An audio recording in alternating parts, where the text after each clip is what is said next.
संभाजीनगर महानगरपालिकेची मागील 15 दिवसांपासून अतिक्रमण विरोधात जोरदार कारवाईसाठी 15 जेसीबी, 4 पोकलेन, 15 टिप्पर आणि पोलिसांचा तगडा फौज पथक। ठाण्यातल्या दिव्यामध्ये निष्ठुर आईची 4.5 वर्षीय चिमुकलीला स्टीलच्या उलथण्यानं बेदम मारहाणीचा व्हिडिओ मोठ्या मुलीनं मोबाईलमध्ये शूट केल्यामुळे प्रकार समोर, महिलेविरोधात गुन्हा। अमरनाथच्या फातिमा हायस्कूलचे 3 विद्यार्थी धावत्या स्कूल व्हॅनमधून रस्त्यावर पडले। संपूर्ण घटना सीसीटीव्ही कॅमेऱ्यात चित्रित।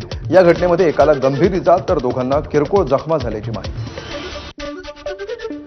कोल्हापूरमध्ये बापानं म्हशी घेण्यासाठी साठवलेल्या 7 लाखांपैकी 5 लाख मुलाच्या प्रतापामुळे क्षणभरात गायब। मुलानं फ्री फायर गेममधील आभासी शस्त्रांची खरेदी केल्यामुळे बँक खात्यातून रक्कम गेल्याची माहिती। भंडाऱ्याच्या सिहोरा गावामध्ये पावसाचं पाणी घरात शिरल्यामुळे मोठं नुकसान। पावसानं उसंत न घेतल्यास परिस्थिती आणखी बिघडू शकते। यामुळे प्रशासनाकडून नागरिकांना सतर्क राहण्याचं आवाहन।